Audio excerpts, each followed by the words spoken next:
But apparently seeing Katie cry did remind her that, oh yeah, this kid just lost her parents. I already did talk about it. Megan's not a person, Katie. She's a toy. Because you made it so easy for everyone to make that distinction. I think even the audience is having a hard time thinking of Megan as an object. Seriously, was it too complicated to get a therapy pet? Wait. Oh, forget it. You probably just give her one of those furry gremlins anyway. Speaking of therapy, even the woman from before has already noticed how this whole thing is a recipe for a disaster. Katie might not see her as a toy, but as a primary caregiver. Oh gee, imagine that. I did not expect this movie to give me all those emotions, but you know what? It did, and I'm embracing them all. If you make a toy that's impossible to let go of, how do you ever expect a child to grow? But some people still keep a beloved toy even when they're adults. Okay, I'm calling social services. Gemma tries to talk with Katie, or as I like to call it, tries to fix the mess she made, and suggests that her niece should start going to school. But since Megan can't come along, Katie is not interested.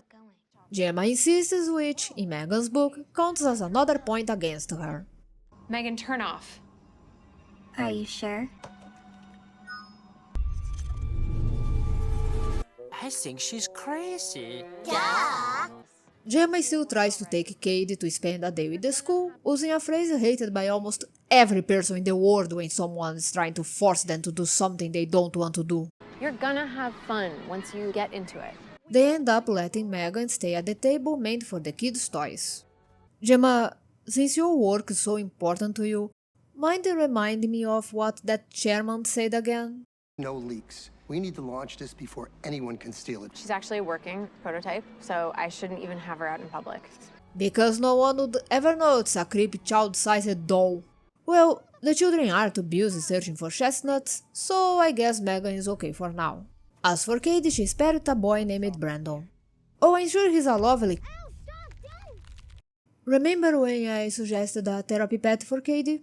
Make it a military-trained German Shepherd. In lieu of that, I suppose the killer doll will have to do. Megan, however, doesn't react to Brandon and he decides to steal her, probably to break her and...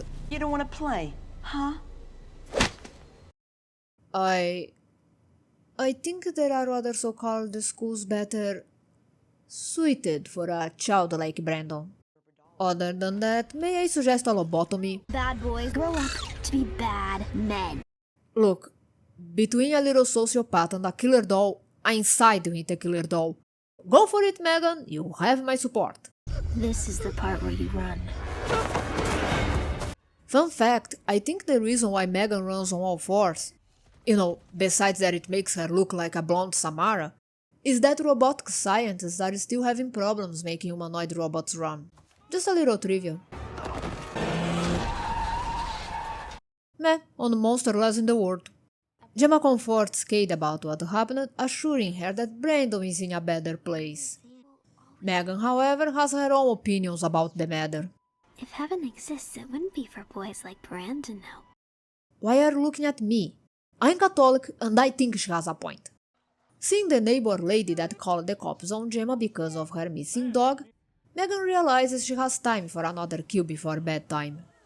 Sadly, as good as Megan is to get rid of her enemies, she doesn't consider what might happen after. Namely, how the cops find it a little bit suspicious that the neighbor lady was found dead the morning after she accused Gemma. Gemma also learns that they found Brandon's ripped ear away from the body, so they know his death was not an accident. This is finally enough for this woman to consider that maybe she should have paid a little more attention to Megan's safety protocols rather than her wardrobe. Megan, turn off. Well, hold on a second. I thought we were having a conversation. Realizing that Megan is not quite human-friendly anymore, Gemma manages to turn her off. As for Katie, let's say she doesn't take that too well. Think about how we designed her, right? If keeping Katie safe meant eliminating a potential threat. Also think about what it says regarding your IQ that you did not consider this a possibility until now when you're about to launch her. But what is a Megan? And what kind of a toy retails for $10,000? A very serious mistake, one that I doubt most people will be able to afford. Seriously, $10,000? When she looks at me, it's like I'm the only thing that matters to her. Okay, the honey. Speaking of which, how is the kid doing? Stop it! Let go! Meh, can't say it's unexpected. Usually, this behavior is enough to make me want to never have kids, but in this case, not so much. This isn't her being a brat. Advanced as M3ghan is, she is not a person who can actually help Katie through her trauma and her grief. Katie's attachment, while unhealthy, is also natural. M3ghan is the only one actually caring for her. So in this case, this is more sad than anything. When Megan's around, I don't feel like this. You lost your parents. I didn't know what to say, so I did the only thing I knew how to do, but she's not a solution, she's just a distraction. Gemma finally realizes that she messed up and takes Katie home, while her colleagues check on M3ghan. Oh, what's the worst that could happen? You took all the precautions after... Okay, that's pretty cool.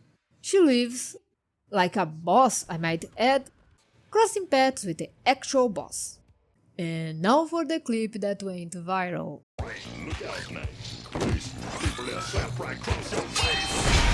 She has style, she has grace, she will slice you right in the face. M3ghan kills him and his assistant, trying to make it look like a murder-suicide. Ah, see the bright side. This event will definitely make it to the headlines now. You know, I think I realized who'd love this toy. The Mafia. One moment. I know she's a super killer robot girl, but did she just hack a car? And does anyone really care? Once back home, M3ghan decides to have a little chat with Gemma, explaining that the woman kind of hurt her robotic feelings. We used to stay up every night. Jesus Christ, I thought we were friends. This is rather ironic. Many times when a person creates something, dedicating so much effort and time to it, the project is often referred to as their child or their baby, regardless of what it is. In this case, say the project is a lot more like a child than usual, and Gemma treated it the same way she treated Katie, an actual child. It was not malicious, but, well, tell that to the family rebooty under the Chucky here. Gemma? Sounds like you're fighting. We're not fighting! I love this. Gemma tries to fight M3ghan off, while probably regretting some of her life choices. Hey, her impersonation of a Twitch Japanese ghost is pretty good. M3ghan admits that killing Gemma would not help Garon's survival, so she goes for plan B. Palliative care. A short, sharp probe to the cerebral cortex would cause full body paralysis. Yikes. I mean, I think she should make some research on the matters of legal guardianship, but still, yikes. Katie! I can explain. What I said is true. Well, actually I can't. M3ghan tries to suit Kate with the whole "this is for us, she's not fit to be a mother" and so on, but the girl decides that M3ghan should meet her older brother. No, I meant Bruce. So, our climax is a girl using a glove-controlled robot to fight the AI version of Poppy Playtime. Is it absurd? Yes. Is it cool? Also yes. Okay, that's kinda creepy. They finally defeat M3ghan. Kate will likely need even more therapy. And look, Gemma's colleagues even survived. And we get the traditional sequel hook. Actually, we have two. The assistant was selling blueprints of the company's products and probably had already sold M3ghan's by the time he was killed. The zone, however, makes it seem that M3ghan still exists online. I don't think M3ghan goes far enough to be considered a horror movie. Even the supposed suspenseful scenes, except for one or two, don't leave that much of an impression. The same can be said for the kills. Apparently, they were supposed to be more brutal but were changed. The movie also plays somewhat safe, not killing any characters you might care about. So maybe it's more of a sci-fi thriller or something, but horror? No. Now, that doesn't mean M3ghan is not good. Far from it. It has comedic moments, the visuals are great, the actors do an amazing job. The plot is predictable at times, but not in a way that becomes boring.